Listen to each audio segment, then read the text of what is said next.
ये कहानी एक कामयाब इंटीरियर डिजाइनर की है जिसकी दुनिया इस वक्त लर्ज कर रह जाती है जब उसे अपने सुपेले वालों के बारे में एक खौफनाक हकीकत का इल्म होता है। एक ऐसी हकीकत जो इसकी जिंदगी को एक दोहरे खौफ में डुबो देती है। हम उसका नाम लेने की बजाय उसे सिर्फ डिजाइनर ही कहेंगे। एक ऐसी औरत जिसे अचानक एक ऐसा मसला दरपेश आ जाता है जिसका कोई तस्वर भी नहीं कर सकता। एक दिन वो अपनी कार की पिछली सीट पर एक मुर्दा जिस्म को देखकर हक्का बक्का रह जाती है। वो नहीं जानती कि इस बॉडी के साथ अब उसको क्या करना है। कहानी का आगाज कुछ इस तरह होता है कि एक दिन डिजाइनर अपने सौतेले वालद के घर की सफाई के लिए गई थी, जहां उसके साथ एक संगीन हादसा पेश आता है। हम उसके वालिद का नाम भी नहीं लेंगे बल्कि उसे बस सिर्फ सौतेला बाप कहकर पुकारेंगे। डिजाइनर की उम्र 37 साल है और अपने शोबे में वो एक बहुत कामयाब और मारूफ इंटीरियर डिजाइनर समझी जाती है। सौतेला वालिद उसकी जिंदगी में उस वक्त से है जब उसकी उम्र सिर्फ 9 साल थी। उसकी वालदा ने उस शख्स से तलाक ले ली थी, मगर डिजाइनर अब तक उसे अपने वालिद के तौर पर कबूल करती है और वो दोनों एक दूसरे के साथ मिलते जुलते रहते हैं।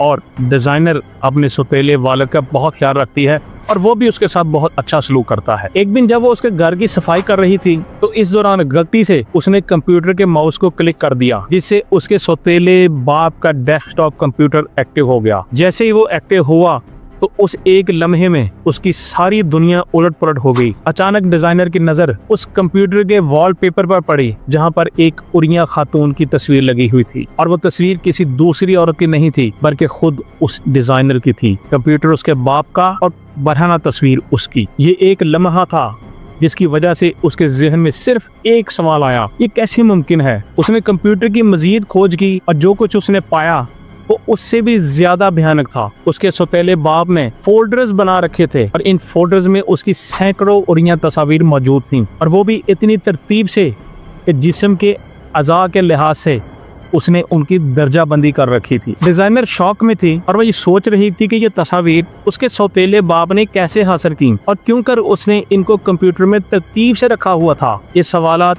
उसे बेचैन कर रहे थे और वो बेहद अजियत में मुब्तला हो चुकी थी कि बाप बेटी के साथ ऐसा करेगा। चंद दिनों के बाद उसने एक मंसूबा तैयार किया ताकि ये यकीनी बनाया जा सके कि सौतेला वालिद कभी किसी और के साथ ऐसा ना कर सके।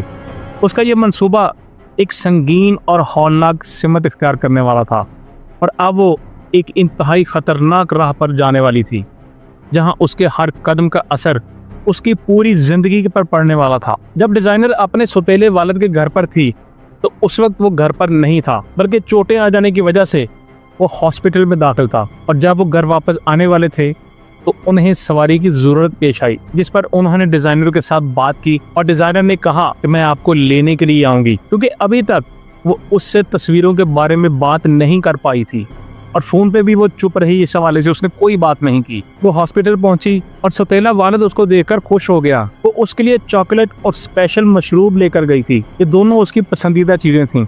ताहम मुबैना तौर पर उसने सौतेले वालिद की इन चीजों में कुछ मिला दिया था। जब वो घर वापस जा रहे थे तो उसके सौतेले वालिद ने इन अशिया को खा लिया। जब तक वो उसके घर पहुंचे और गाड़ी पार्क करने तक वो मुकम्मल तौर पे बेहोश हो चुका था। ये सब कुछ उसके मंसूबे का हिस्सा था। उसका मंसूबा ये था कि पहले वो अपने सौतेले वालिद को इन चीजों की मदद से जहर देगी, फिर इसका गला घोंटकर उसे उसके बिस्तर पर जाकर लिटा देगी ताकि सबको ऐसा लगे कि इसकी मौत अद्वियात की ज्यादा मिकदार लेने की वजह से हुई है, यानी ओवरडोज होने की वजह से वो दूसरे जहां चला गया है। लेकिन इस मंसूबे में एक मसला था, वो ये कि डिजाइनर इतनी मजबूत नहीं थी कि वो उसकी बॉडी को खुद अपने घर ले जा सकती, यानी गाड़ी से उसके बेडरूम तक। इसके अलावा वो असल में उसका गला तो घोटना चाहती थी, लेकिन इस पूरे वक्त में उसे एक दोस्त की भी ज़रूरत थी और वो अपने एक दोस्त से मुसलसल मैसेज कर रही थी जिसे हम फिक्सर कहेंगे। इसने फिक्सर से कहा कि वो उसके सौतेले बाप का गला घोंटने में मदद करे और फिर इसकी लाश को बिस्तर तक ले जाए। ताहम फिक्सर इसे कहता है कि वो मसरूफ़ है, इसलिए वो उसकी मदद नहीं कर सकता।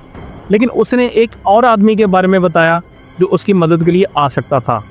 ना उसने फिक्सर को बताया कि उसने अपने बाप के साथ क्या किया है और ना जो मदद के लिए आने वाला था उसको कुछ मालूम था। दूसरा आदमी जब आया और उसने हालात को देखा तो उसकी आंखों में हैरत और उलझन थी। वो उससे कहता है कि मैंने कुछ और समझा था, मुझे लगा कि आपको किसी बीमार शख्स को उसके बिस्तर तक पहुंचाने में मदद चाहिए थी, लेकिन मुझे नहीं पता था आप किसी का गला घोंटना चाहती हैं। और उसके बाद वह शख्स फौरी तौर पे वहां से रफू चक्कर हो गया। ये एक संगीन लम्हा था जहां हर फैसला और हर कदम जिंदगी और मौत के दरमियान एक बारीक लकीर बन चुका था। इस वक्त डिजाइनर को ये समझ आ चुका था कि इसका मंसूबा हर लम्हे पेचीदा होता जा रहा है। हालात को देखते हुए डिजाइनर ने फैसला किया कि ठीक है, मैं इसका गला घोंट दूंगी। उसके बाद उसने प्लास्टिक का बैग लेकर अपने सुतीले वालिद के सर पर रख दिया, जिससे उसकी सांसें चलना बंद हो गईं। यानी अब उसने अपने दूसरे मरहले को अंजाम देना था। जैसा कि आपको बताया कि इतनी मजबूत नहीं थी वो कि अपने सुतीले वालिद की लाश को खुद उसके बिस्तर तक ले जा सकती। इसलिए वो इस मुश्किल को हल करने के लिए अपने साबिक बॉयफ्रेंड, जिसका नाम एडम है, उसको मैसेज करती है और आखिरकार एडम उसकी मदद के लिए पहुंच जाता है। अब डिजाइनर के जहन में एक तूफान बपा था। उसकी गाड़ी की पिछली सीट पर एक बेजान जिस्म था और उसके अंदर एक सवाल था कि अब क्या। एडम जैसे ही वहां पहुंचा, डिजाइनर ने उसको सारी हकीकत बता दी कि कैसे उसके वालिद के कंप्यूटर में उसकी बरहना तस्वीर थीं, जिन्होंने उसे मजबूर कर दिया कि वो अपने सुतीले वालिद की जान ले ले।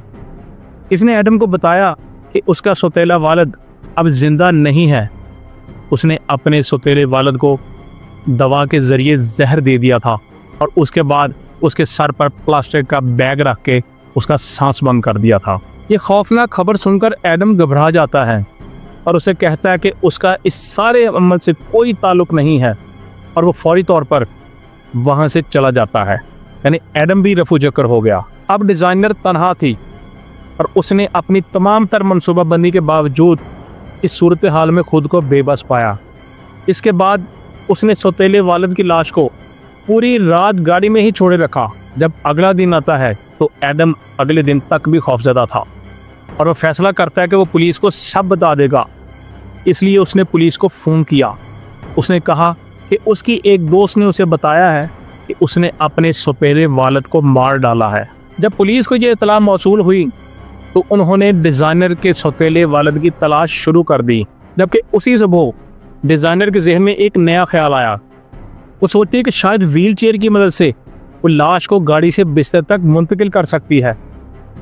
इस पर उसने फ़ौरन हॉस्पिटल का रुख किया और वहाँ से एक व्हील चेयर चुरा ली। जब वो अस्पताल जा रही थी तो उसके सौतेले वालिद की बॉडी उसकी गाड़ी में ही पीछे मौजूद थी। व्हील चेयर चोरी करने के बाद जब वो सौतेले वालिद की लाश को गाड़ी से निकालने की कोशिश करती है तो उसको व्हील चेयर पर मुंतकिल नहीं कर पाती। इसके बाद उसने लाश को ड्राइववे में ही छोड़ दिया और इर्द गिर्द पुराने डब्बों और कचरे के थैलों का ढेर लगा दिया ताकि वो कचरे के एक ढेर की तरह मालूम हो, लेकिन असल में तो वहाँ पे उसके बाप की बॉडी थी। पुलिस सौतेले वालिद के घर पहुंची क्योंकि एडम ने उस हलाकत की उनको इतला दे दी थी।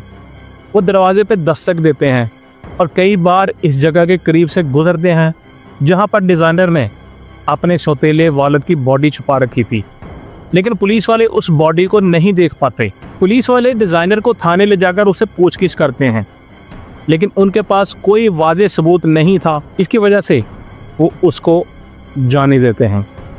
इसके बाद पुलिस ने वेलफेयर चेक के लिए फिर सौतेले वालिद के घर का दोबारा मुआयना किया ताकि वो उसके बारे में मालूम कर सकें कि आखिर वो है कहाँ पे। तलाश के दौरान एक अफसर को उसकी लाश ड्राइववे में कचरे के ढेर के नीचे दबी हुई मिल जाती है। इसके बाद डिज़ाइनर को गिरफ्तार कर लिया जाता है और इस पर सौतेले वालिद के कत्ल का इल्ज़ाम कायद किया जाता है। अदालत उसे सबूतों की रोशनी में 25 साल उम्र कैद की सज़ा सुनाती है। दिलचस्प बात यह है कि सज़ा सुनाए जाने के बावजूद उस इंटीरियर डिज़ाइनर का सोशल मीडिया पेज एक्टिव है।